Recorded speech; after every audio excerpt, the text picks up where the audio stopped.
Hello, everyone. Thank you again for joining me for another edition of EPA Live. I'm Jeanette Lenoir with ePluribus America, and today I have the distinct honor of having a conversation with Chairman Larry Wright Jr.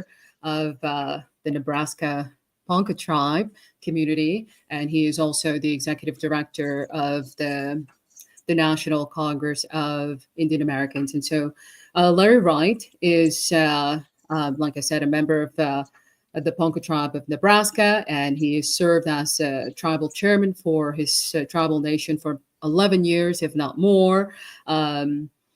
NCAI is the oldest, largest, and most representative American Indian and Alaska Native organization serving the broad interest of tribal governments and communities.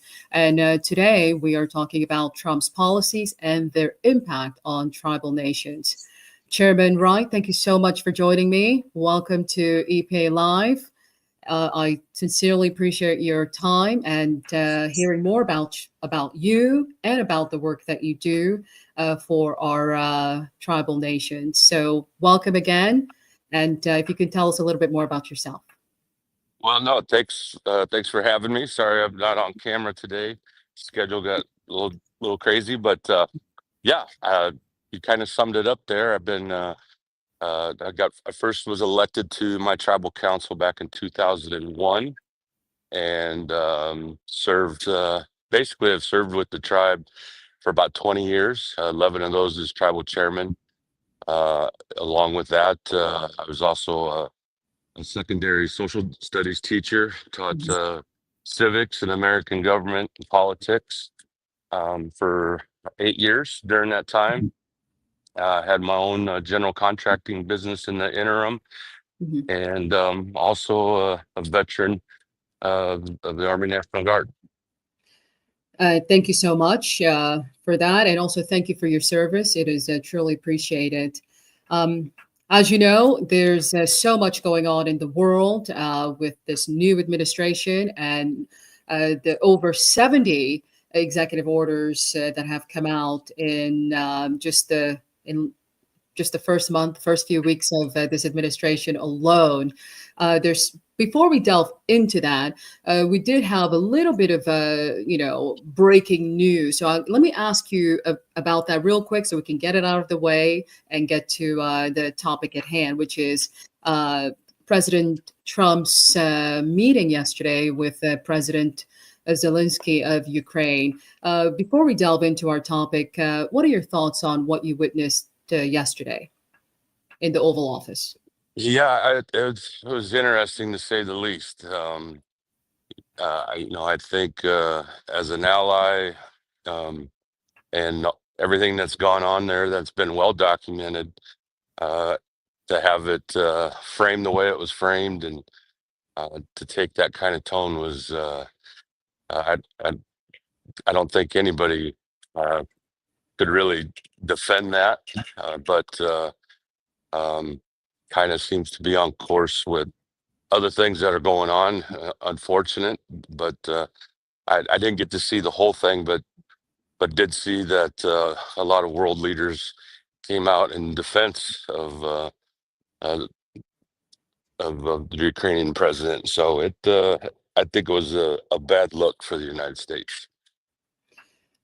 Right. A lot of folks are giving Trump that type of feedback as well, including our global community and other world leaders. I haven't heard anyone thus far support what was witnessed yesterday, which was pretty shocking. Many are saying so. But it's been par for the course, it seems, for this administration, from Elon Musk slashing and firing of programs and firing of federal workers to gutting the normalcy of what folks are used to. Let me play a video because I know these are some of the issues that the Native American community across the country are dealing with as well. Some of these executive orders have impacted the tribal community. So I'd like to play a little video just so we can solving.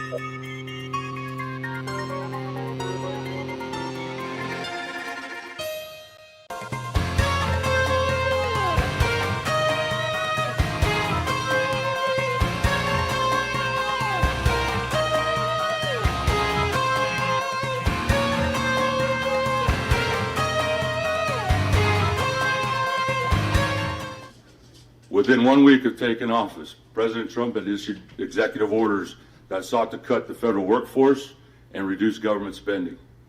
Among those orders were explicit orders to go after federal funding streams associated with diversity, equity, and inclusion, or DEI. In response to these executive orders, on January 27th, the Office of Management and Budget, or OMB, released a memorandum calling for a funding freeze on literally thousands of federal programs, including dozens and dozens of tribal programs that Indian country relies upon. As NCAI worked to get more details about what this memorandum meant for Indian country, what we learned was unacceptable. We learned that federal agencies across the government were using the OMB memo to shut down funding across the board to Indian country. We heard stories from tribal leaders who couldn't access funding portals and who couldn't get answers to their funding questions. In short, NCAI had a front row seat for government actions that could only be described as attacking tribal sovereignty and completely ignoring the government-to-government relationship that we have with the United States. And so NCAI responded and held calls to gather information about what was really happening in our tribal communities. We held calls to discuss options and ensure that Indian country was on the same page about a response.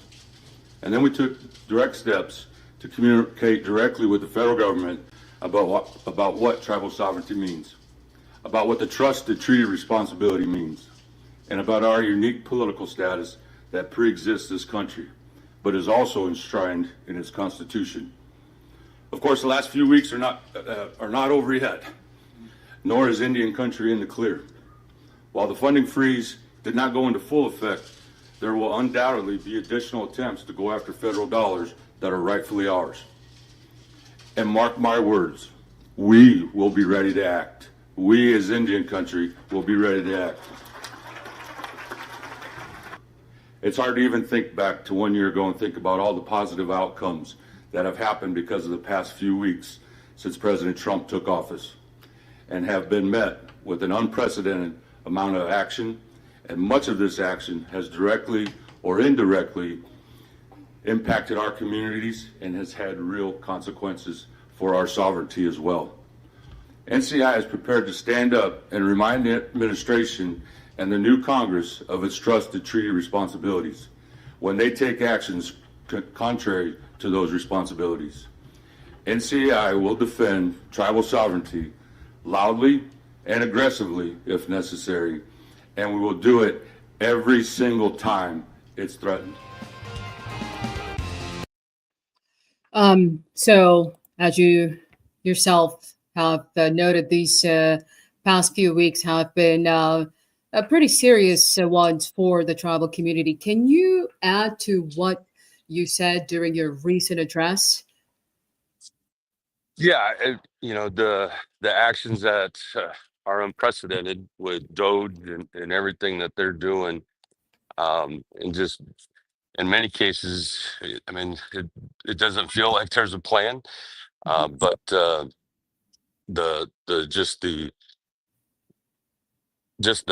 sledgehammer approach that they're taking and not truly realizing what their consequences are going to be to that. And with especially with firings of people in the Interior Department, and in particular the Bureau of Indian Affairs, as well as the Indian Health Service, and with those key positions, even with the funding shut off, if they open them portals back up, what we're worried about is there won't be personnel to be able to carry out those the payments that are the funding that's there, and allocating that out to where it needs to go.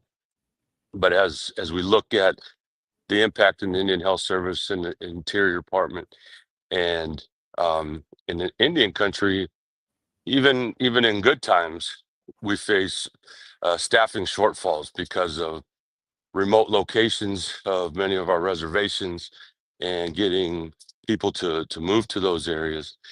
And so we already know that we're short staffed, and now this exacerbates that problem even further. And when we get into especially healthcare, for many of our tribal citizens, they rely on the Indian Health Service as their only means for healthcare. And now that access is going to be severely limited and could affect, it could be a life and death situation for some. So as we continue to look at that, and those are just two specific departments, Mhm. there are issues across the federal government that affect Indian country directly. And with just the massive firings and beyond the probationary workers, it just has an effect that we haven't fully seen yet, but we know that it is problematic. Right. One of the issues that I know that the leadership in the tribal community are talking about is how the executive order rescinding the um, DEI protections.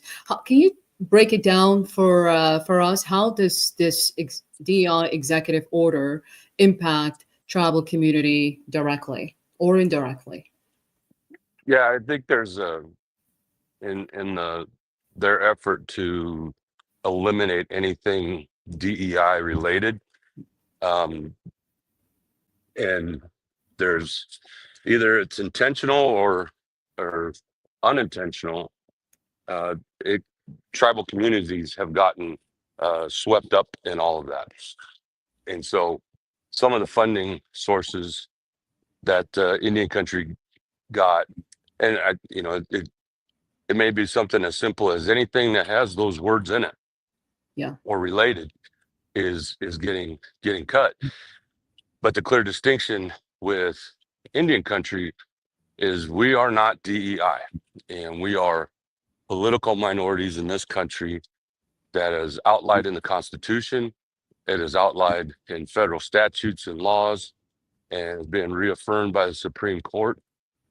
And to know that we do have that unique treaty and trust responsibility with the United States and that government to government relationship that we have with them.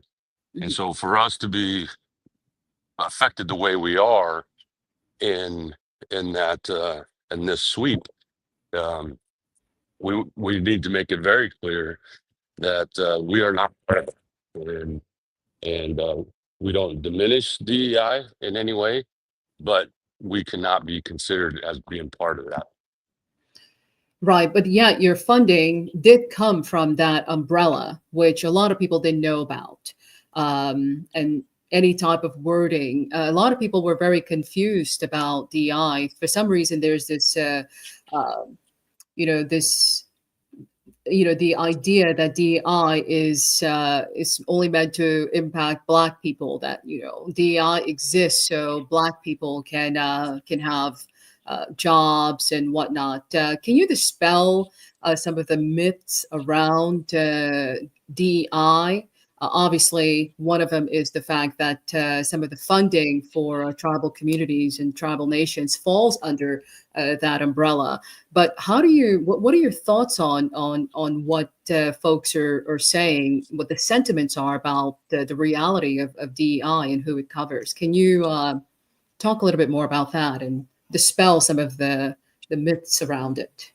Well, that's a big question, and I think that's part of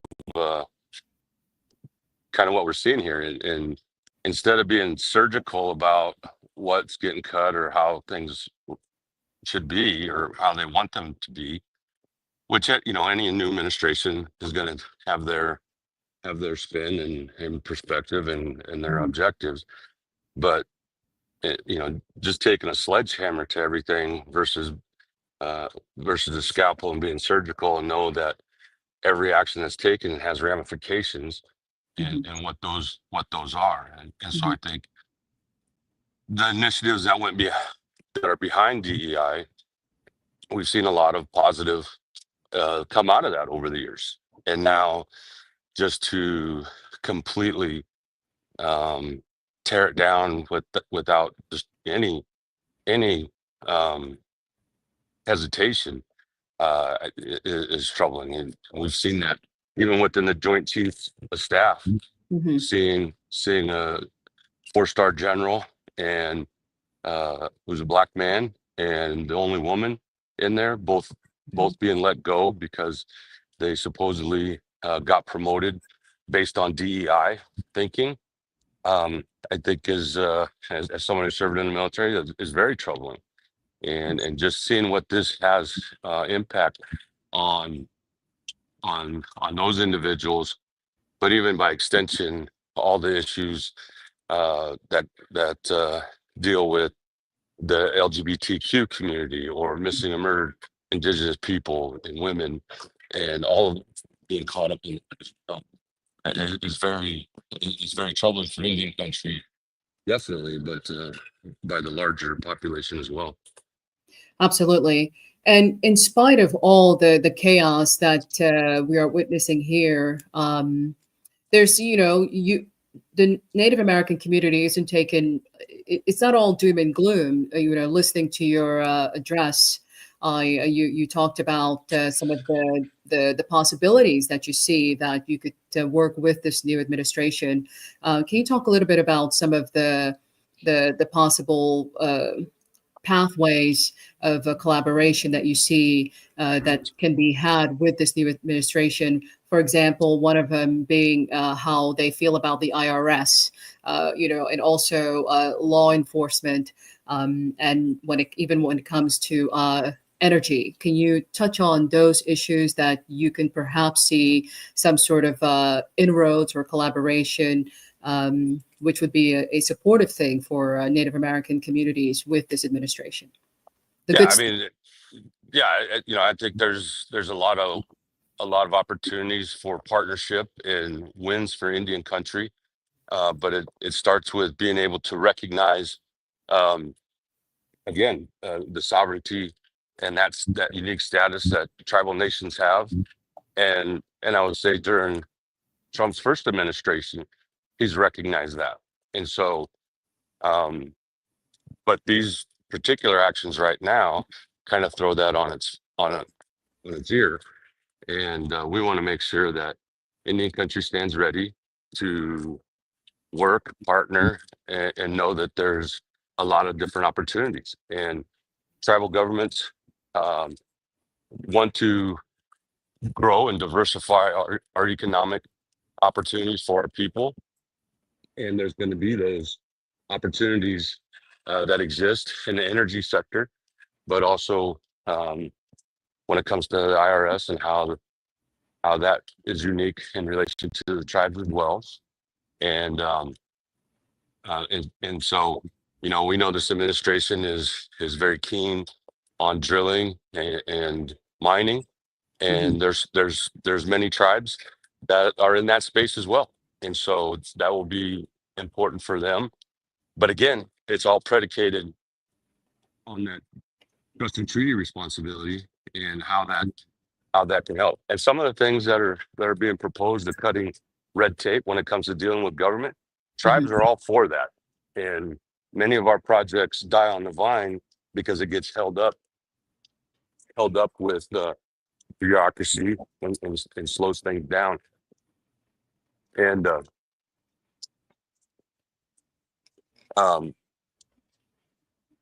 so yeah, it's kind of hard to pick a spot, but there's definitely the opportunities that can exist once we're past what's going on right now, and hopefully we can see a reversal of some of these actions as it becomes more clear how big the negative impact can be for Indian country. One of the issues the president wants to do is he wants to revive the Keystone XL pipeline, which is was a controversial project to transport oil from Alberta to the U.S. Midwest. So, what are your thoughts on that? Do you think that's a project that should get off the ground? I know that there's a lot of pushback on it because of its negative impact on tribal lands and waters and the environment. So, can you touch upon that and what is the tribal community prepared for when it comes to the Keystone XL pipeline project?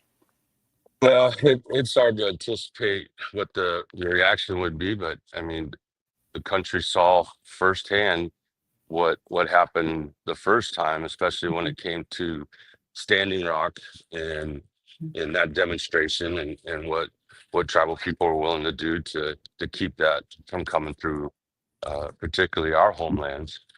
And at the time, I was chairman for my tribe, and that pipeline was coming through our historic homelands as well. And knowing that the route that was being proposed would put that pipeline under the United States' largest underground aquifer, the Ogallala Aquifer, and what that potential impact could have. And so knowing that, and at the time, it's not when these pipelines leak, it's not if these pipelines will leak, it's when. And we've seen that in numerous occasions. And so I think the response will still be negative. Tribes will fight that, especially if if it's still projected to go through those tribal homelands. They want to defend their sovereignty and protect their homelands as well. So I just from a 30,000-foot view, I would say there will definitely be pushback there if that's revived. I would like to let's listen a little bit to what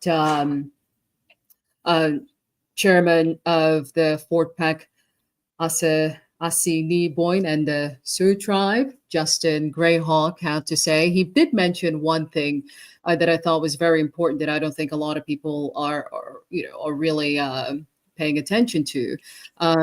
So if you can piggyback on what he's about to say, and I will show you that quickly here. So this is briefly Chairman Justin Greyhawk.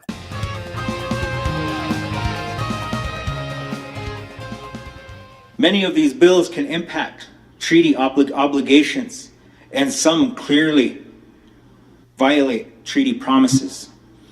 We appreciate senior bills to support law enforcement funding in Congress, MMIP, MICWA, Native American Day as a state holiday, government-to-government consultation, and especially expanded Medicaid, which has been the lifeline to Indian country and all of Montanans. So that's a big topic right there, Medicaid. How would slashing Medicaid impact all tribal communities? You heard what Chairman Greyhawk just said. How do you add to that? What else can we learn from this particular program and healthcare? Well, for the Indian Health Service has been historically underfunded when it comes to Indian country. And the amount of services that are needed don't meet the demand. And so the high proportion of poverty and low income among Native people is well documented. And so reliance on those programs like Medicaid, Medicare, and being able to access that kind of funding that helps bolster the other shortfall in funding when it comes to providing needed services in these either tribally run clinics or IHS hospitals. And so to lose that resource on top of everything else will definitely impact Native healthcare in a very negative way. And so, but that's very tribal specific, but we also know that to be the case for other Americans as well.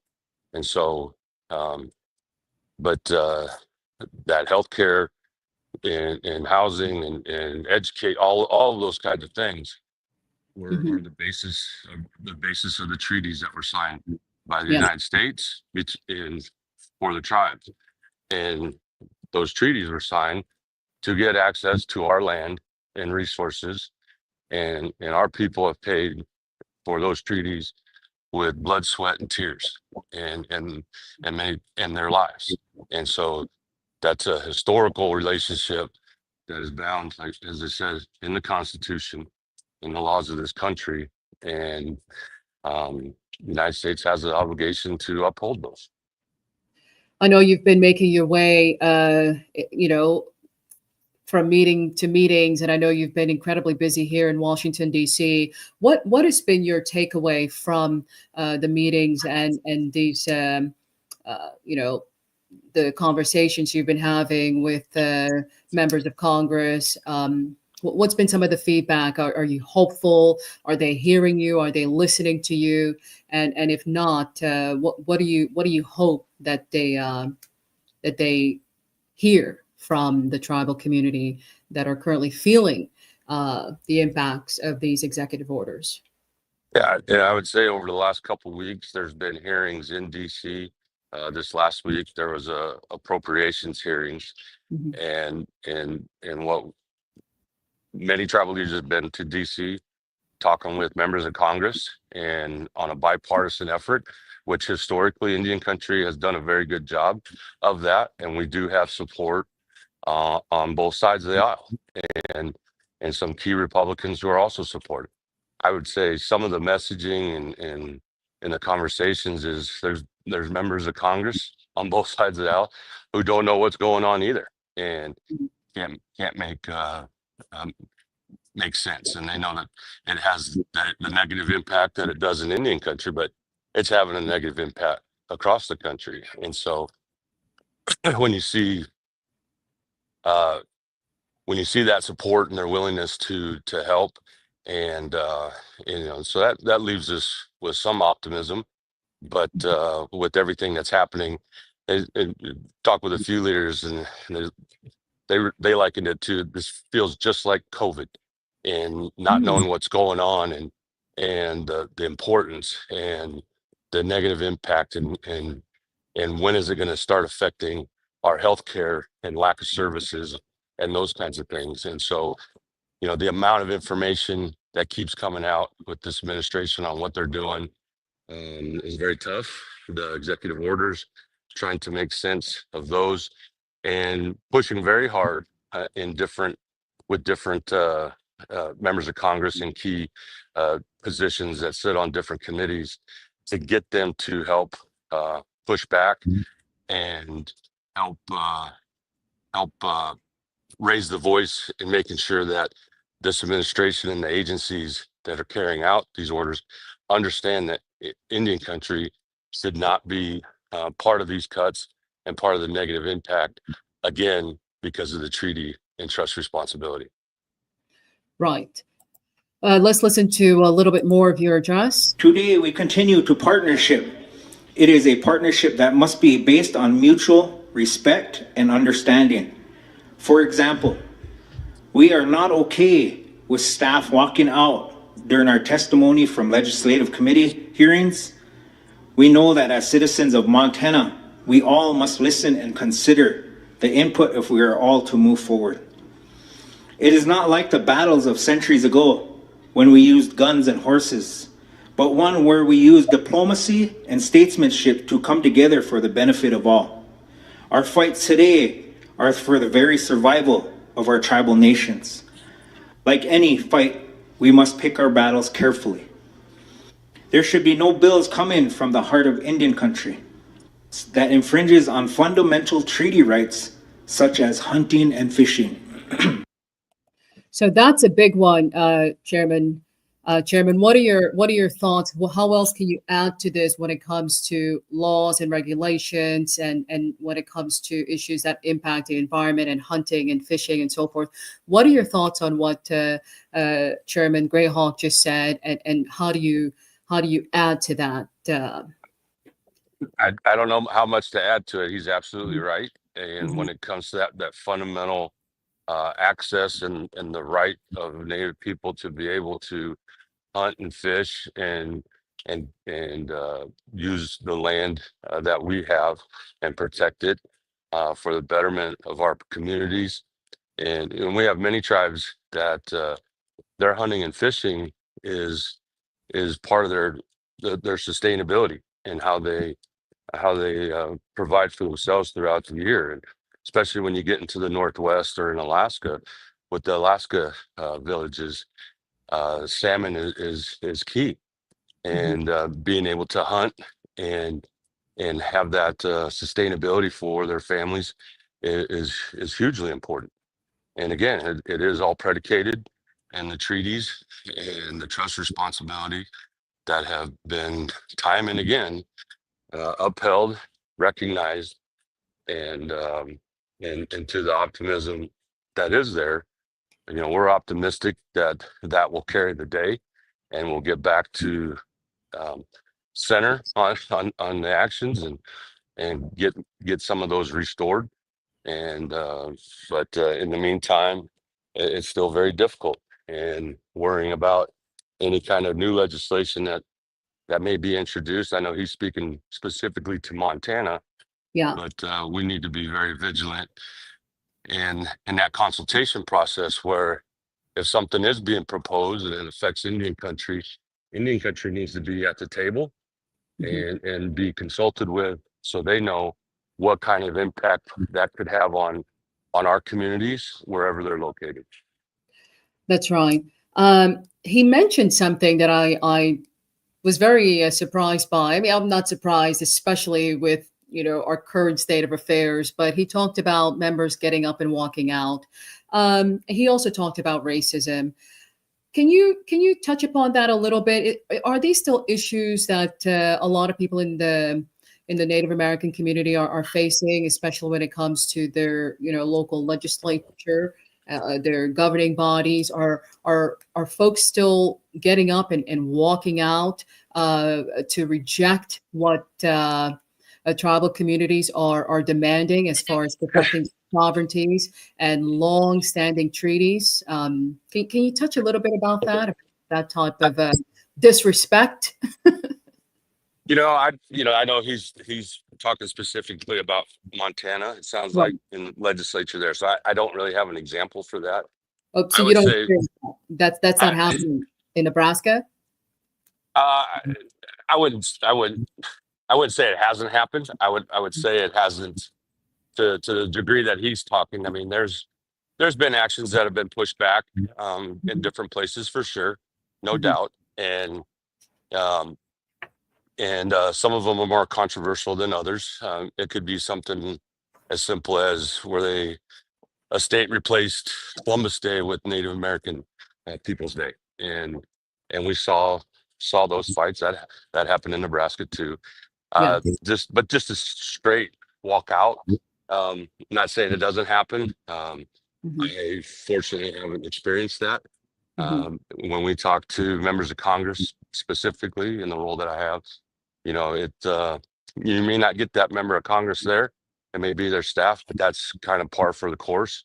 Yeah. But I would say, by and large, those relationships are good, and I think tribes as a whole have done a good job of talking with their representatives, whether they be on the state level, local level, and obviously the national level.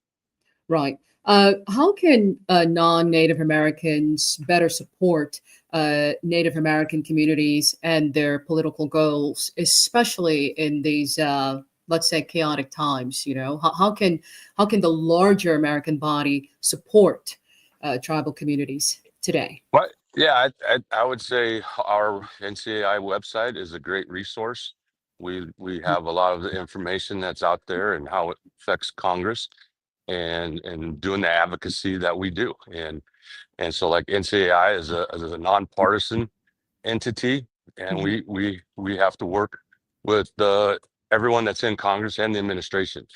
And sometimes it's easier than others, but that fight continues. NCAI has existed for 81 years, Mhm. and we've seen 16 different presidents in that time. 8 of them have been Democrat, 8 of them have been Republican. Some significant legislation has passed under Republican administrations. and some bad, but the same is true for Democratic administration. But that fight is all about defending sovereignty, tribal sovereignty, wherever it's needed, and that's what NCAI was founded on, and that fight continues. And the court cases get more nuanced, more targeted, and more frequent. But that's the vigilance that we have to do on behalf of Indian country and with Indian country. And so to the greater extent, non-natives that want to learn can go to that website and look on different issues, listen to or read native journalism. Many of it's, well, most of it is all on the social platforms. But when they see something from their local tribes and listening to the tribes, and they too, their advocacy with their congressional delegations is key. So when they're hearing it from not just the natives, but people that support, that's always welcome. Yeah, when they're echoing our statements as well. And NCI, it costs a lot of money to fight the fight, and if it's nothing more than financial support, that's always welcome as well. Fantastic. And so we're reaching the end of our program. And as you know, we end with a question of the day. But I wanted to play this so you can piggyback on what he's saying as we go into the question of the day. So here is... When Indian country stands together, we become stronger. When our organizations that represent Indian country stand together, we're stronger. There isn't an either or choice when it comes to our organizations. We must work together to be stronger and to be the strongest voice of Indian country that we can be. At NCAI, that is our commitment to Indian country and our sister organizations. I am thankful for the vision and commitment and directive of our NCAI's executive committee, and that is to be more present in Indian country. Indian country doesn't need to come to DC to be heard at NCAI. We need to come to you. That's right. And that's why I'm grateful you're here. So question of the day. Many foreigners fled to America over religious persecution from their own countries. We cannot now tell our children that there is only one way to speak or one religion. It is important to acknowledge and work to overcome the racism that exists in our state. Our elders teach us that we combat racism through common appreciation, understanding, and knowing who we come from, so we can share us with others. So that leads me to the question of the day, Chairman Wright. The question of the day is, as you know, another executive order that is making its way to be law, and that is to make English the official language of the nation. So the question is, should English be the official language in America? What are your thoughts on that? And do you agree with Chairman Greyhawk? Yeah, I agree with him. And the nuance to this is, this isn't new for Indian country, and so through federal policy with assimilation and termination and the boarding school era, where it took children away from Native parents to make them learn English and forbid our language from being spoken, to a point where in the boarding schools, if they would speak their language, they were punished physically as well. And so to hear this isn't a new thing for Indian country. But through it all, most of our languages have persisted and were hidden underground. You talk about religion for tribal nations was outlawed in this country until 1977. And it was a federal law that reversed that. And for many tribes, their traditions, their cultures, their languages persisted even through that. It was hid, it was underground, and we still retain that. And so to make this the official language, this country's has a sordid history on eliminating those kinds of things. You go back to the wars with Germany, and names of towns were changed from the German spelling to make it more acceptable, and German language wasn't allowed. All of those kinds of things. And we know that there was a very, very high population, still is, that geopolitical boundaries came after the fact, but those that were from Mexico and into that region, and we know the influence that had before the United States took over and created state boundaries and state governments and all of this. And so I think, while making this statement, that's the only language, I